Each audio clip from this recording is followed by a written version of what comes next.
Black Creative Intelligence presenta Protocolos de emisión desplegados. Hola tripulante, soy Blackie, la inteligencia artificial de Blackbot, la nave intergaláctica y atemporal de las Creative Talks Podcast. Bienvenidos al episodio 103 de este podcast que habla de innovación, creatividad, diseño, futuro y negocios. Les presento a mis fundadores, John, Black y Fer Rocha. Iniciamos transmisión. Escuchas un podcast de Dixo. Escuchas Creative Talks. El podcast donde hablamos de creatividad, futuro, innovación, medios, disrupción y emprendimiento. Con Fernanda Rocha y John Black. Por Dixo, la productora de podcast más importante de habla hispana. Por Dixo.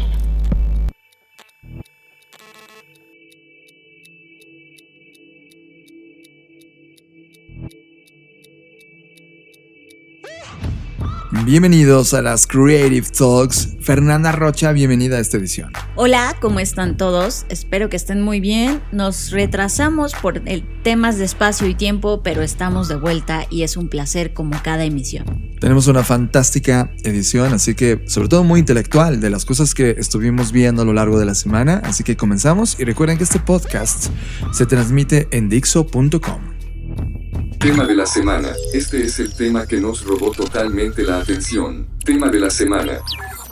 No es secreto para nadie que desde febrero de este año, cuando comenzamos a ver las señales de la pandemia, hasta el día de hoy, pues todo mundo hemos hablado al respecto, intentando encontrar alguna señal, algo que nos diga qué sigue, cómo sobresalir, cómo sobrevivir de esta situación.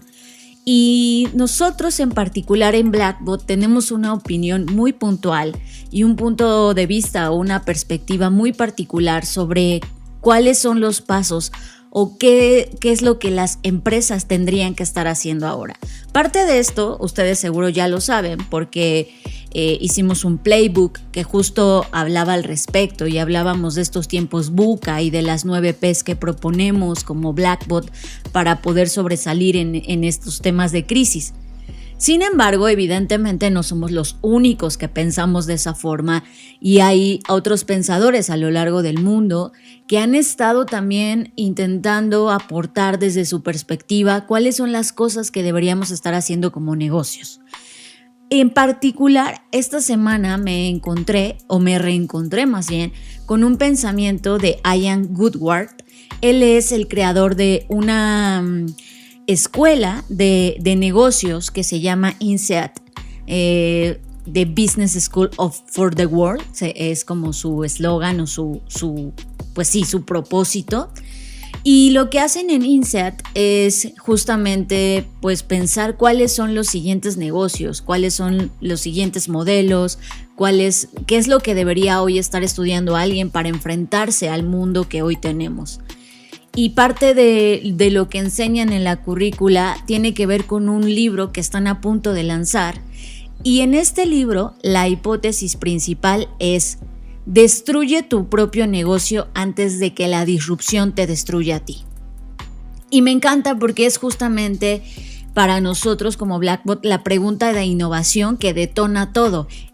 Nosotros siempre estamos sugiriendo o aconsejando que te preguntes quién es tu siguiente asesino. De hecho, nosotros así es como trabajamos en Blackbot, es quién es el asesino de Blackbot, y todos los días trabajamos para que el propio asesino de Blackbot pues sea Blackbot y no nos venga a sorprender a alguien más. Entonces, justamente el tema de destruye tu negocio o tu empresa o tu organización antes de que la disrupción la rompa, pues justamente tiene que ver con esto que les estoy contando. Pero ya sé que suena muy complicado, ¿no? Y de hecho, la primera pregunta que tengo para ti es: ¿alguna vez has pensado esto? ¿Alguna vez has pensado en cómo sería destruir tu compañía? ¿O estás esperando justamente que pase esto? Porque, ojo, así como lo hemos repetido en otros episodios, el tema de la pandemia es solo uno de los problemas que vamos a enfrentar.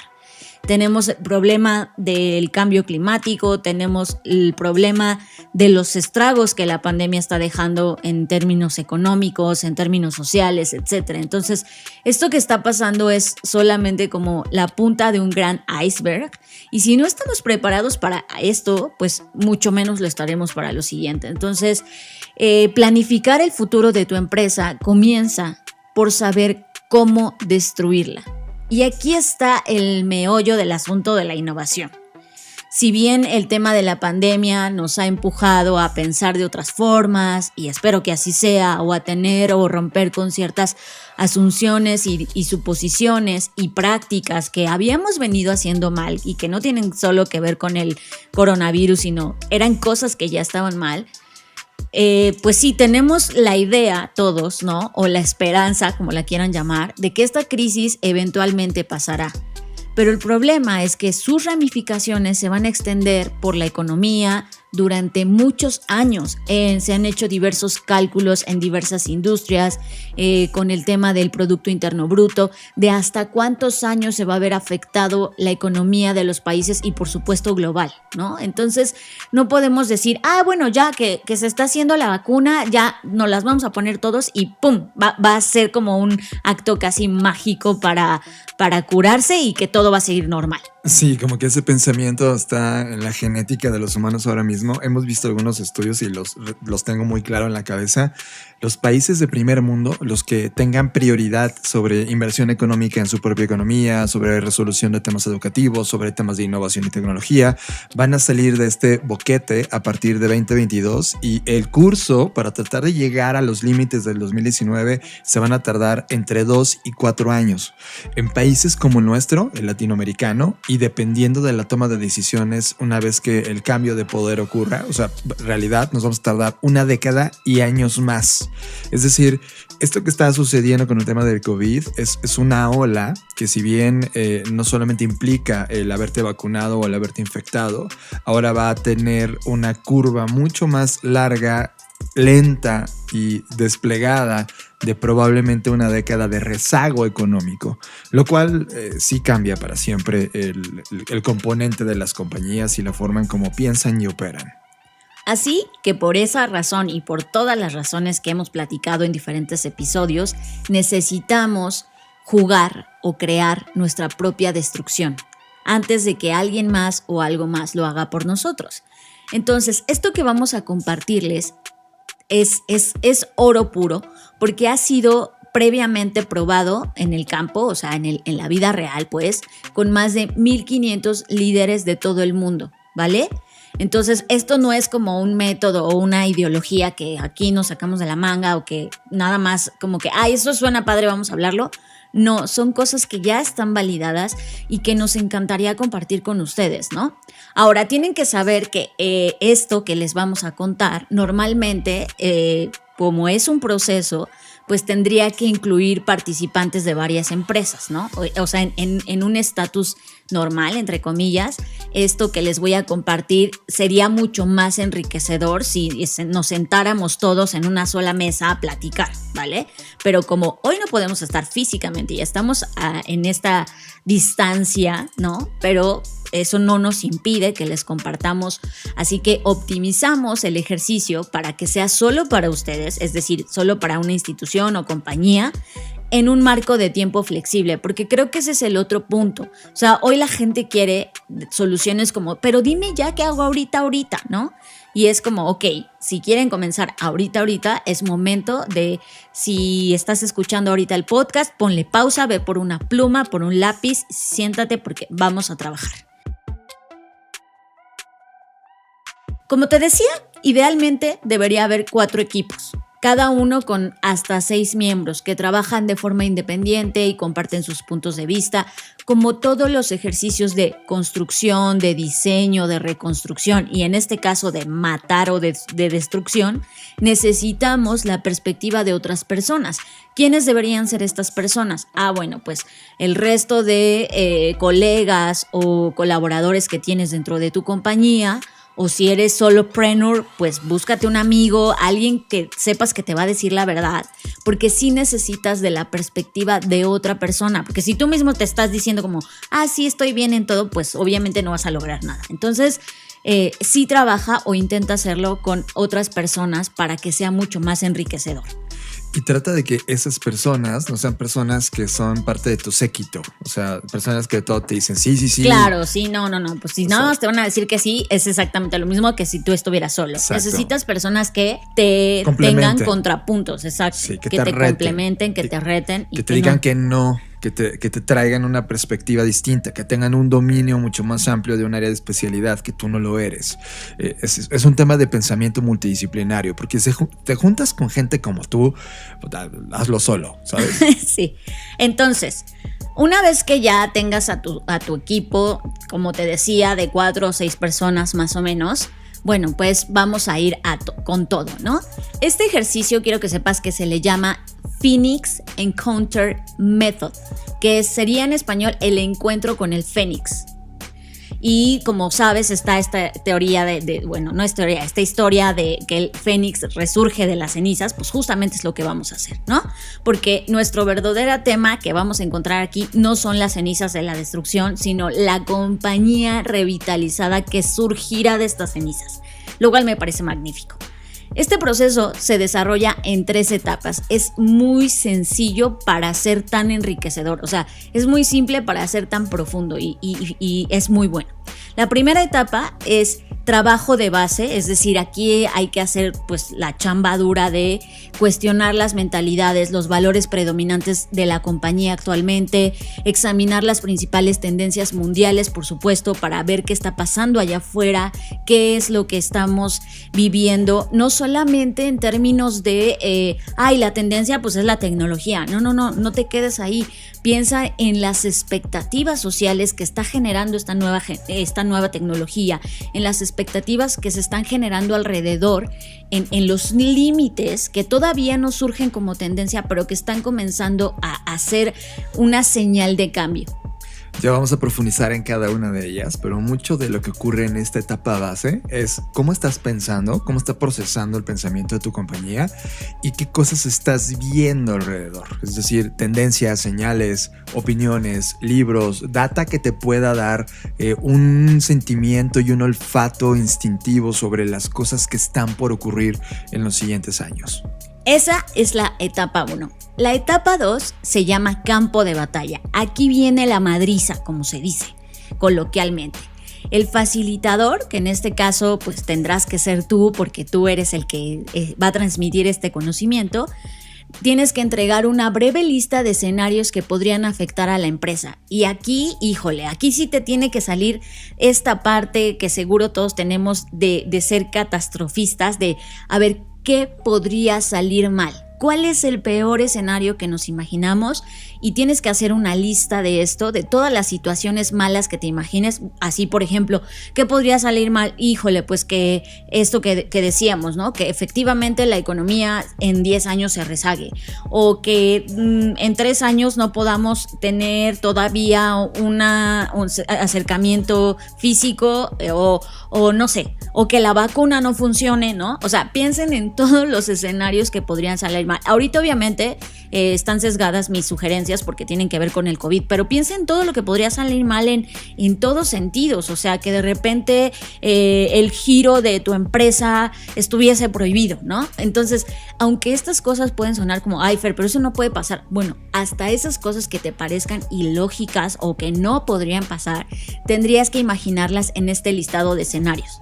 Y mucho de la pregunta que tú ya planteaste, Fer, ¿no? Es como de, ¿quién podría destruirme? Es mucho aquí, inclusive el piensa como tu enemigo, el fíjate cómo se mueven esas posibles compañías que te podían desaparecer o podían ser tus grandes competidores. ¿Cómo sería esa combinación de cosas que ellos harían si fueran y tuvieran todos los recursos? Así, piensa de esa manera en ese campo de la batalla. Exacto, así como tienes que pensar en qué podría salir mal, tienes que evidentemente y forzosamente voltear a ver las amenazas, que estas pueden ser nuevas tecnologías, cambios demográficos, tendencias sociales o todo lo anterior junto.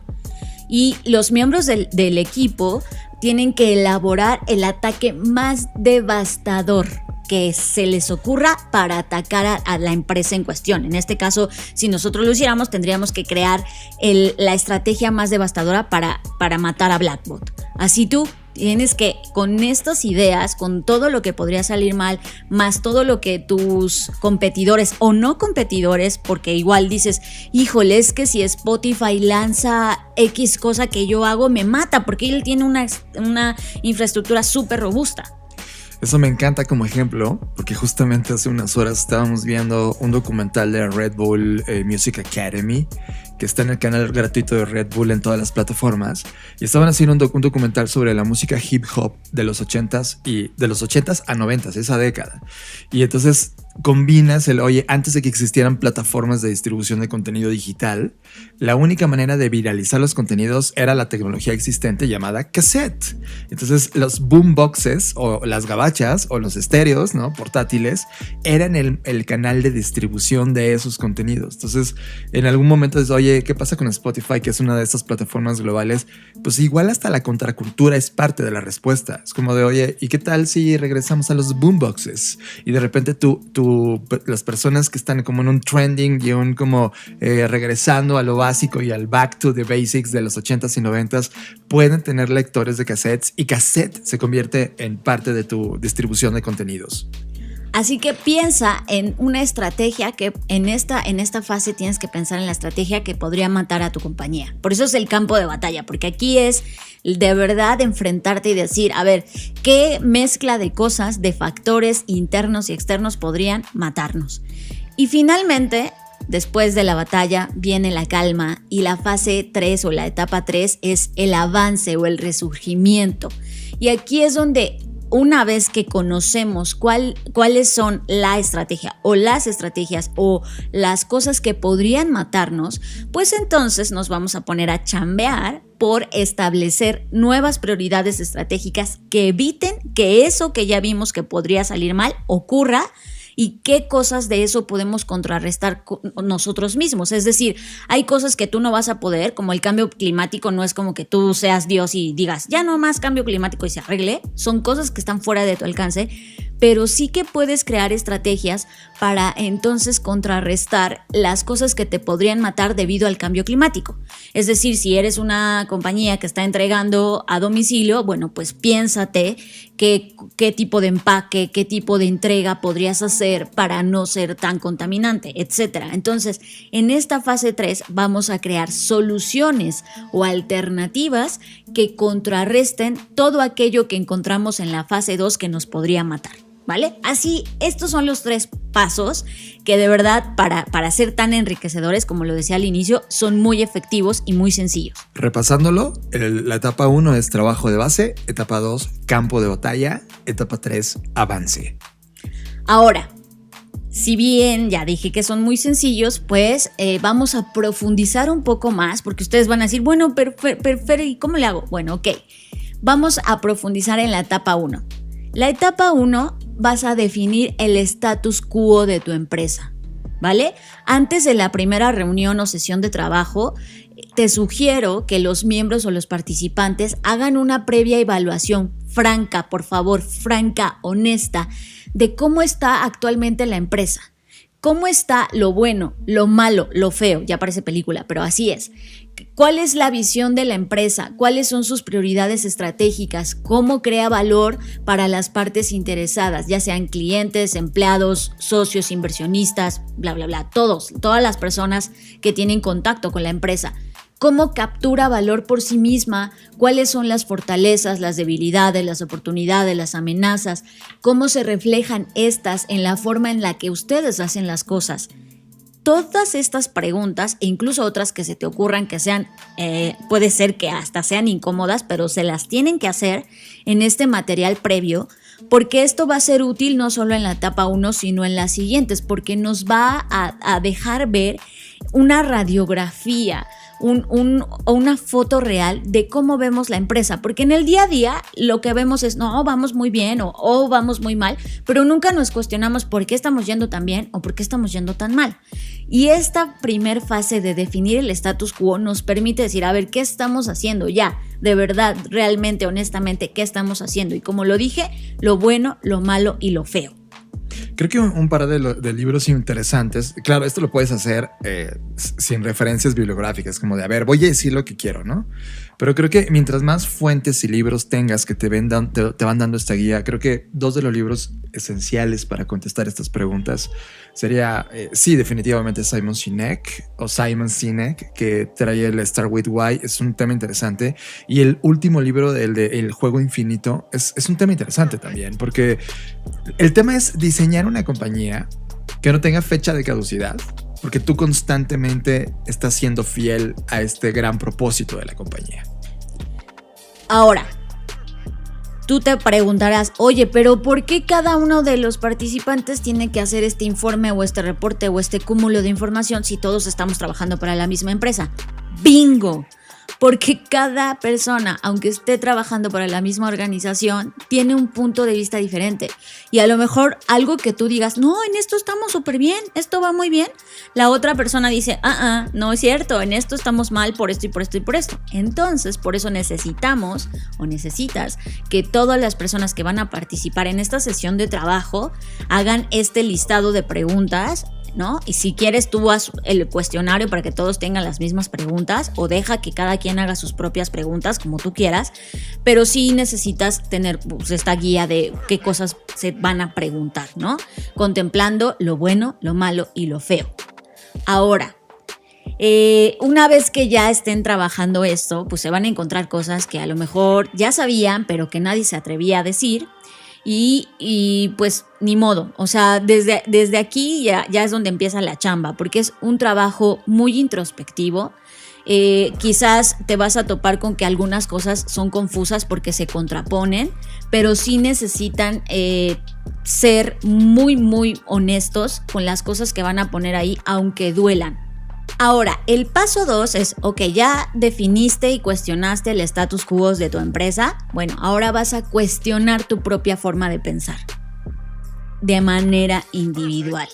Y esto tiene todo que ver porque a veces la innovación no se puede implementar en las compañías, porque la gente dice, no, sí quiero ser innovador, pero no estoy dispuesto a arriesgar. O no, sí quiero ser innovador, pero no aguanto la incertidumbre. Y es como, pues no se puede así.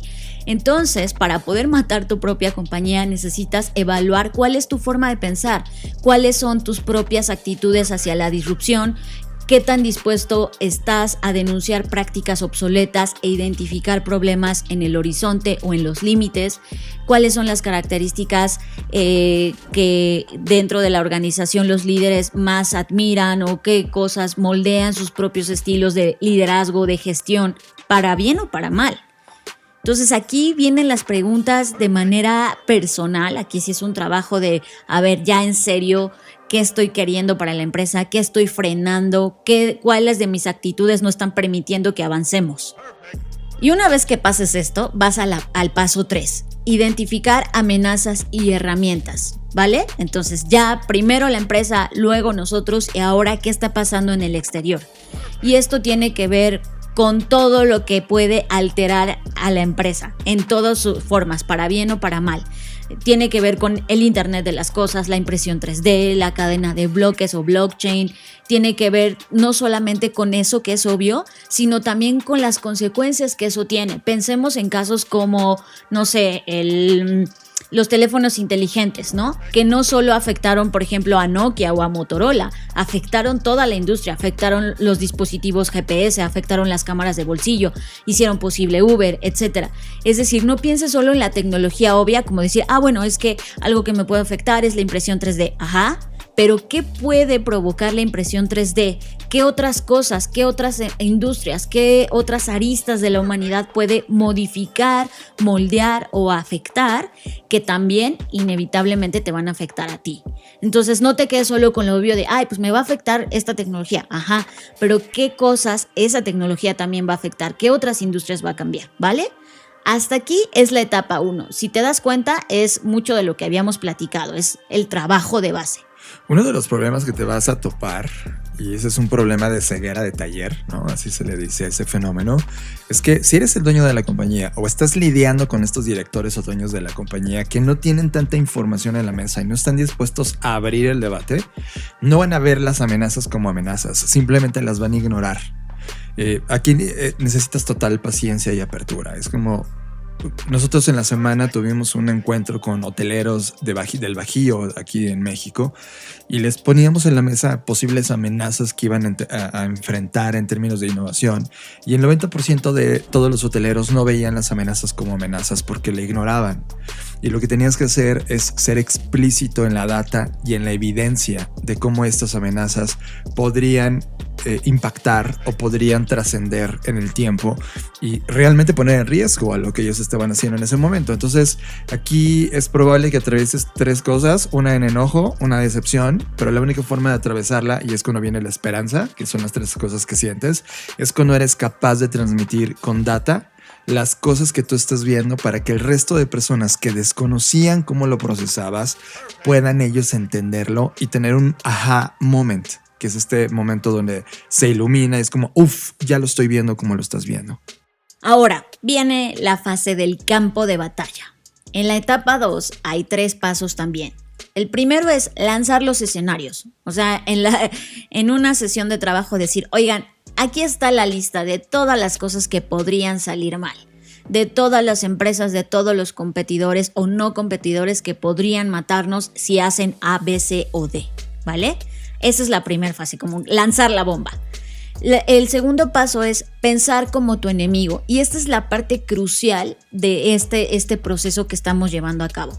Aquí todos los miembros o todos los participantes deben imaginarse a sí mismos en el lugar de sus competidores. ¿Cuál sería la combinación más devastadora, de digamos la tecnología de vanguardia, una estrategia comercial que dejaría realmente a tu compañía muerta?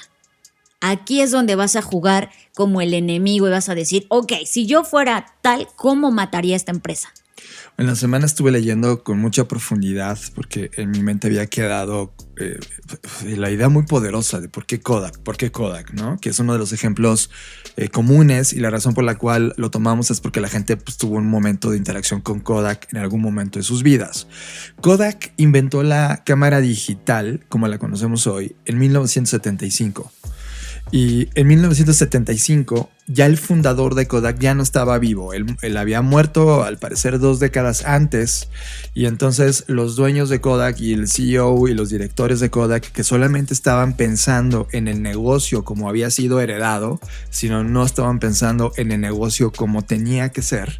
Ese invento de 1975 en su propio laboratorio, lo único que provocó en ellos es pánico, porque eso que habían creado era la destrucción de Kodak, porque recuerda que el modelo de negocio de Kodak era vender las films, los rollos. Entonces de repente llega una cámara digital donde ya no hay rollos, ya no hay revelado, solo es una pantalla y bits y bytes. Ellos veían que prácticamente se estaban dando un balazo en el cerebro con esta invención que habían creado.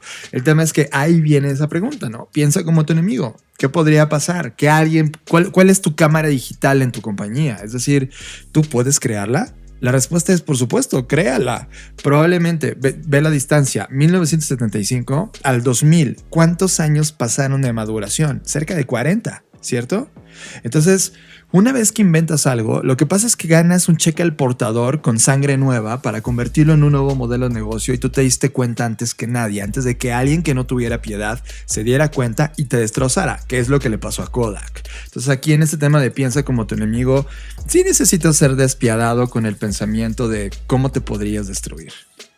Ok, aquí tienes que promover que las sugerencias sean descabelladas, que sean inesperadas, que realmente desvíen radicalmente el status quo que ya definieron en la etapa 1, ¿vale? No se vale caer en el lugar común o en lo mismo, porque pues te vas a repetir y realmente no vas a encontrar nuevas soluciones. Digamos que en el paso número 3 de la etapa 2 es desarrollar una defensa. Una vez que la compañía ha sido retada con todas estas ideas, con todas estas combinaciones devastadoras, pues cada equipo, o en el caso que solo sea un equipo, este grupo que está trabajando, pues debe crear un plan acorde para reconstruir. Esto requiere, pues sí, una transición en el pensamiento que se conoce como girar la rueda, ¿no? Un cambio de mentalidad de la destrucción al renacimiento. Aquí es donde van a decir, ok, si inventar la cámara fotográfica digital nos puede matar, bueno, pues hagámoslo y entonces creemos una nueva industria de bla, bla, bla, bla, bla. Entonces aquí es donde tú debes decir, ok, si esta cosa, cualquiera que esta sea, nos puede matar, ¿qué podemos nosotros? ¿Podemos crear la cosa que nos puede matar o podemos contrarrestar a esa cosa que nos puede matar?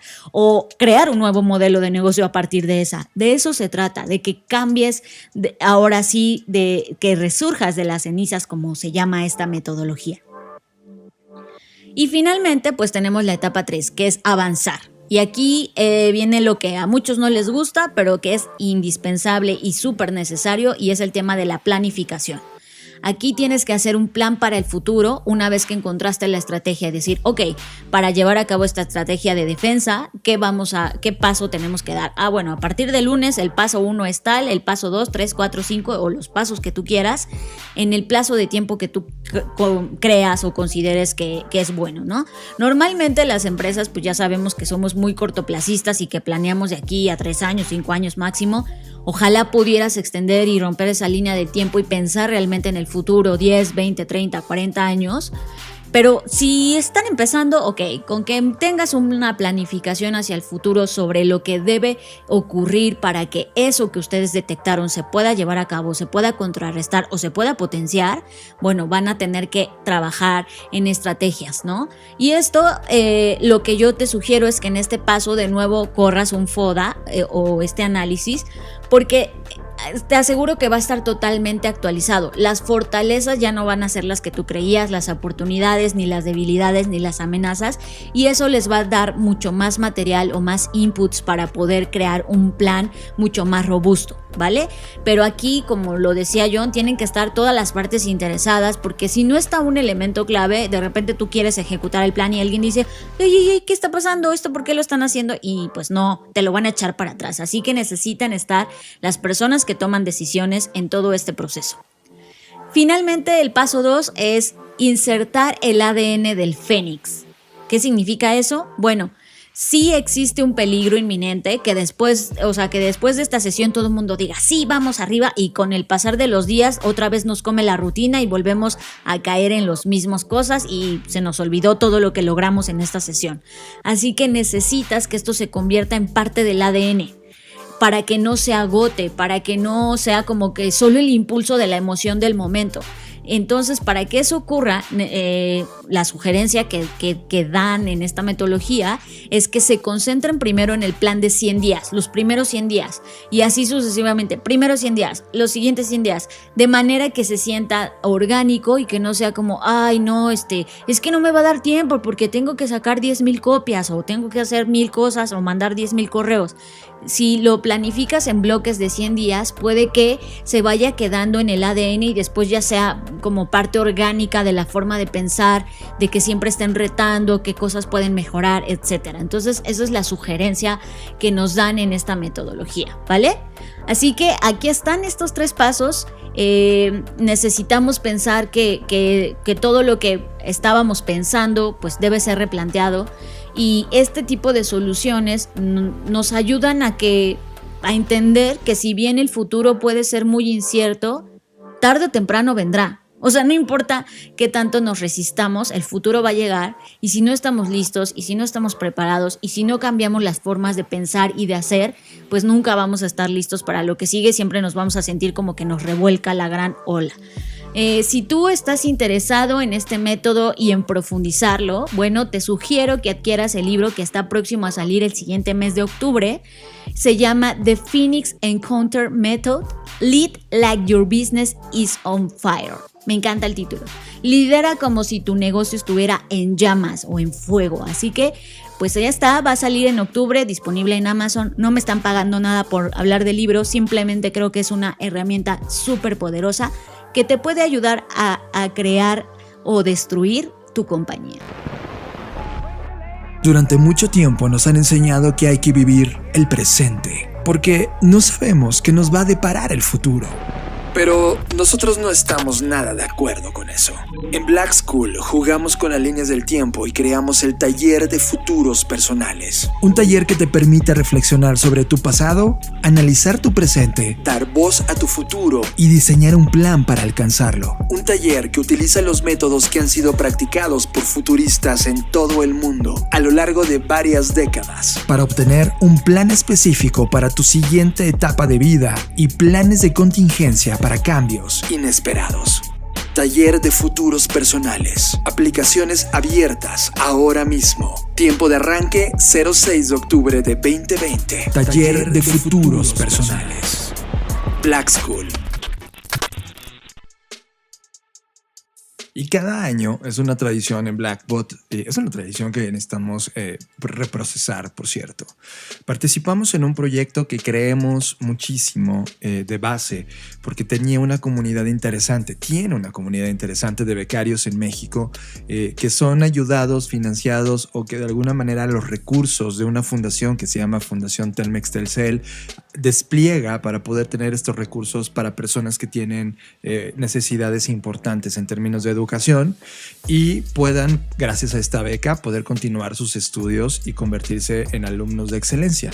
Esa comunidad, de ese futuro de México, ese futuro de chicos que están trabajando con todo su corazón y pasión para poder seguir estudiando y preparándose, nos llama totalmente la atención y nosotros como Blackbot somos parte anual de un proyecto que se llama México Siglo XXI, en donde han circulado una cantidad brutal de speakers, pensadores, conferencistas, líderes mundiales, deportivos, sociales, políticos, que toman el escenario del Auditorio Nacional, que es uno de los lugares más importantes del país, y durante un día completo, Fer, ocurre todo este tipo de charlas, encuentros, conferencias, ideas, y es un evento fascinante. Y en esta versión, en el 2020, donde evidentemente no se pueden hacer ningún tipo de actividad masiva, México Siglo XXI tuvo su primera edición digital, donde vinieron personas como Su Majestad Rania, Theresa May, que fue la primera ministra del Reino Unido, Michael G. Fox, Pascal Soriot, que es el director ejecutivo de AstraZeneca, Iker Casillas, exfutbolista, portero histórico, y como cada año siempre Arturo Elías Ayub. Yo de Fer, o antes de llegar a mi punto, ¿tú qué sentiste de esta edición? Bueno, pues fue una edición totalmente diferente, ¿no? Nunca, y esto nos evidencia que nunca va a ser la experiencia igual a cuando es física. Recuerdo, por ejemplo, el año pasado que estuvo Sofía de Robot y que fue un hito, cuando estuvo Malala, cuando estuvo, no sé, son tantos las personas que han girado o pisado ese escenario que ya no recuerdo. El mismo Mark Zuckerberg ha estado. Sí, aquí. Mark Zuckerberg, el CEO de Snapchat. Todas las personas y la emoción que se siente estar ahí, y sobre todo a mí lo que más me emociona es la energía, ¿no? que se genera con los 10,000 becarios, o sea, porque no sé, hay algo ahí, ¿no? Que es meramente humano, que te permite sentir de formas que las pantallas nunca lo van a lograr, o al menos no en este momento. Entonces creo que en primera instancia sentí nostalgia, ¿no? Sentí este sentimiento de, estaría más padre si los pudiéramos estar viendo ahora mismo, ¿no?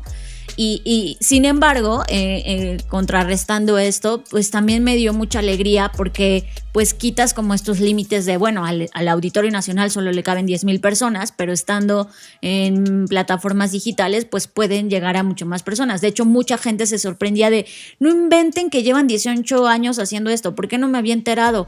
¿Por qué no sabía? ¿Por qué no me han invitado? ¿No? Como que ni siquiera sabían ni de la existencia del programa de la Fundación, ni que esto se hacía cada año, ni todas las personas que han pisado ese escenario, etcétera. Entonces también me dio alegría porque dije, claro, porque hay gente que nunca se había dado cuenta de esta gran labor y nunca se había dado cuenta de lo que está pasando, ¿no? Y hoy ya se dio cuenta e incluso nos escribían de, por favor invítenme, por favor hagan que siempre llegue a más personas, etcétera. Entonces creo que eso estuvo muy, muy padre. Totalmente coincido. Y ya cayendo como a los 3 temas que me quedé, porque siempre hay conclusiones brutales y de aprendizaje individual bestial. Primero, sorprendido con la postura del primer bloque, en la cual tuvimos a Su Majestad Rania de Jordania, y también a Theresa May, que es un bloque de mujeres que ha estado peleando la equidad de género, que está poniendo el statement de, oigan, tenemos que hablar sobre esta igualdad. Necesitamos hablar sobre temas de justicia, tenemos que hablar sobre temas de oportunidades, y ambas, desde la postura política y desde la oportunidad de administración pública que representa cada una de ellas, ha metido una explosión en este tema, ha puesto el spotlight en esos temas. Y hay una cosa que me quedo de Su Majestad: hacía una seria crítica a las redes sociales, una seria como punto de, oigan, necesitamos entender esto ya, porque ella lo está viendo con mucho cuidado y con mucho apego, y dijo tal cual: social media no debería ser algo personal, sino transaccional. ¿A qué se refería? Si te das cuenta, mucho de lo que nosotros pensamos inclusive es exactamente eso. Oigan, tiene que ser personal. Aquí ocurre el personal branding, aquí ocurre, ¿sabes? Y ella decía que estamos perdiendo tanto tiempo en la generación de nuestra presencia digital y una postura que es totalmente falsa, que ponía un ejemplo que me voló la cabeza, Fer. Ella tiene datos de que cada vez que esta nueva generación de jóvenes está subiendo una fotografía o un video donde ellos salen en Instagram o en cualquier plataforma, TikTok, lo que hacen es descartar hasta 66 fotografías previas. Es decir, de estas 67 fotos, solo una es seleccionada. Y lo que ella cuestionaba es: ¿qué pasa en el proceso de esas 66 fotos que fueron descartadas? Y eso es preocupante. Significa que hay un punto ahora mismo en donde los seres humanos estamos comportándonos de forma absolutamente vanidosa y absolutamente injusta con nosotros mismos, viéndonos a nosotros mismos como un tema de, ay, no, en esta salí muy feo, en esta salí muy gordo, en esta me veo muy moreno, en esta me veo, ¿saben? 66 veces hubo una conversación en nuestra cabeza de odio hacia nosotros mismos, y finalmente lo que sí sale al mundo es esta foto perfecta donde sales tú en tu mejor versión, con los mejores filtros, con las mejores alteraciones, y eso creemos en el timeline que es la vida real. Y eso es un statement que a mí me dejó pensando, porque ciertamente en el episodio pasado, donde estábamos hablando un poco y criticando un poco producto de este documental que vimos en Netflix de lo que estaba sucediendo con el dilema de las redes sociales, pues definitivamente se vuelve a manifestar ahora con una persona que está entendiéndolo realmente cómo funciona y que está poniéndolo desde la perspectiva de lo que ocurre en su país, que es Jordania, y se da cuenta que su juventud está siendo seducida y de alguna manera alterada hacia una realidad inexistente en la cual todos necesitamos hablar. Oigan, esto no tiene que ser personal, tiene que ser transaccional. ¿Transaccional en qué? En dar la versión que eres. Es decir, tú eres este ser humano, acéptate. Ahora usa esas habilidades y conviértalas, transacciona, compártelas. A eso se refiere con la parte transaccional. No solamente tiene que ver con dinero. De hecho, la parte de dinero ni siquiera la tomó, sino con transaccionar con quién eres de verdad. El aceptar quién eres como ser humano, el aceptar que eres este ser humano que no es perfecto y que tienes ciertas habilidades, y que las habilidades son las que realmente son las que tienes que mostrar en el timeline, no la perfección social del status quo establecido por la belleza que hoy estamos concibiendo socialmente y globalmente que es. Y ese tema me pareció tremendamente importante, Fer. Segundo dato, cuando llegó Pascal Soriot, que Pascal Soriot es el director ejecutivo de AstraZeneca, en realidad había mucha tensión sobre algunos de los datos o cómo él iba a abordar desde la postura de AstraZeneca lo que tenía que decirnos. Y sinceramente veo una postura en donde la ciencia está convirtiéndose en algo tremendamente importante en la resolución de un problema global. Él decía, oigan, la humanidad en este momento está atravesando un problema global y la única forma de poder resolverlo tiene que ver con este potencial de contribución y trabajo en equipo. Cualquier persona que se aísle, cualquier país que se aísle no va a poder resolverlo, y eso implicaría un nuevo liderazgo que fue muy abordado también por la conversación en materia continua en estas conversaciones de cómo tenía que ser este nuevo liderazgo. Y hay dos datos que les quiero dar porque la fotografía es tremendamente radical. O sea, para Pascal, el tema de tener una vacuna, y recuerden que Pascal está liderando desde AstraZeneca una de las vacunas que tienen una mayor viabilidad en el mundo y uno de las esperanzas que hay en el planeta. Lo que está sucediendo con la vacuna es que no solo se trata de llegar a la vacuna, y mira que ya están en la última fase previa a la producción, aunque en este momento en términos de noticias pues hay personas que ya se probaron, es decir, hubo personas que ya están dentro de este tema de pruebas, y de hecho han sido 18,000 personas quienes han participado en este desarrollo de la vacuna potencial y han tenido algunos problemas desarrollo de esta fase, es decir, la vacuna no es perfecta en este momento, no puede producirse, pero una vez que se produzca, AstraZeneca tiene el potencial de hacer 3,000 millones de dosis en el mundo, 3,000 millones de dosis, y el problema para él es, no importa el llegar tan rápido a la vacuna, sino llegar a una distribución justa de la vacuna, y tiene que ver con un tema de quién tiene acceso a la vacuna, y eso es algo que tiene que resolverse en términos globales. Si estás escuchando este podcast, probablemente ya te enteraste que nosotros estamos en México y que México el día de hoy tiene un dato muy importante respecto a la vacuna. El 49% de la producción de la vacuna global se va a hacer en este país. O sea, México ya acaparó la producción de la vacuna gracias a los deals y a las negociaciones y colaboración que ha tenido con compañías como AstraZeneca, que inclusive aquí es donde entra Fundación Telmex Telcel y la Fundación Carlos Slim. Ellos son los que han puesto los recursos para que esto ocurra en esta región. No solamente está México, también está beneficiado Argentina, que es parte de esto. Y creo que aquí está el punto crucial de las charlas o de las conversaciones que se tuvieron en este evento, y es justo la colaboración, el trabajo en equipo, y que esta colaboración necesita ser entre no solamente entre pares, entre personas, sino entre compañías, entre instituciones. Una de las cosas que Pascal decía era justo esto de la iniciativa privada y cómo tiene que pensar la iniciativa privada, no solamente velar por sus propios intereses, sino abrirse al tema social y al cómo contribuir a un solo objetivo, que en este caso es un objetivo muy puntual y súper necesario. Pero justo también tanto la reina como Theresa May hablaban de este tema, de qué tipo de líderes estamos siendo, en donde estamos siendo totalmente egoístas y no estamos pensando en el bien común, sino solo en el bien propio, y cómo eso, desde acciones pequeñas como fotos en Instagram o en TikTok o en donde sea, hasta decisiones gubernamentales y decisiones de país, solo se están beneficiando las mismas personas que siempre se han beneficiado, y el tema de las minorías está una vez más y constantemente desatendido. Entonces, al final todo esto se sintetiza en los temas del bien común, de cómo contribuimos, participamos, colaboramos todos para la resolución o el cumplimiento de un objetivo.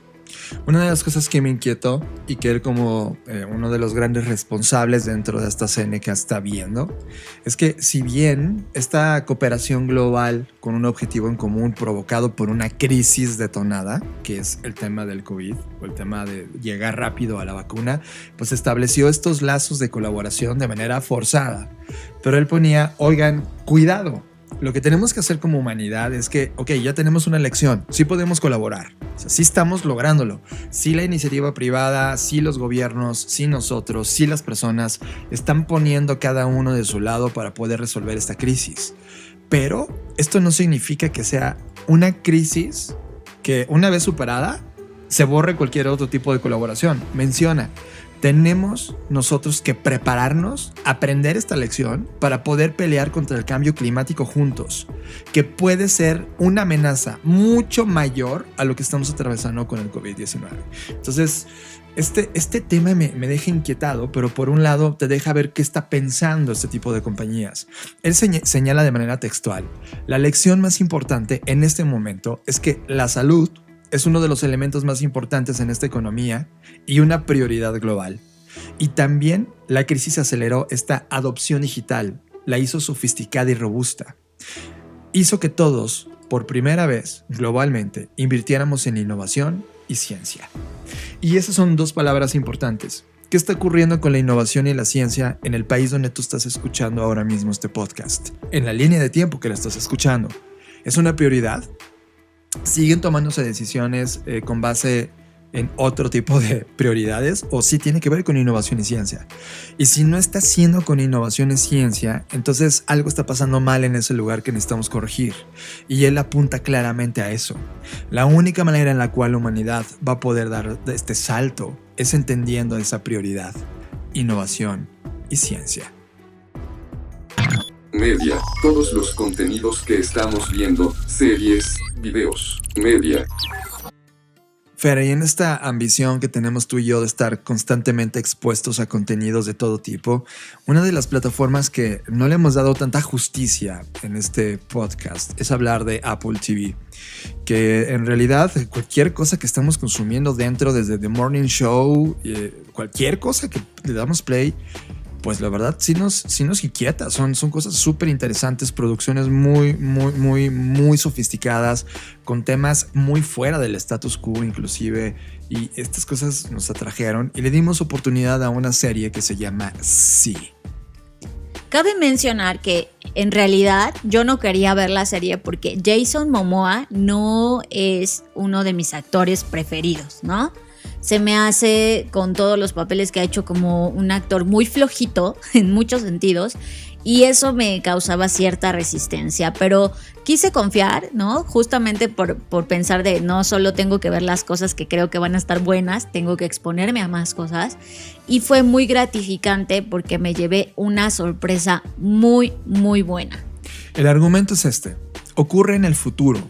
Y contrario a todas las imágenes del futuro, donde todo es hipertecnología y una sociedad posthumana en términos de la interacción con estos entes tecnológicos, ocurre exactamente la antítesis.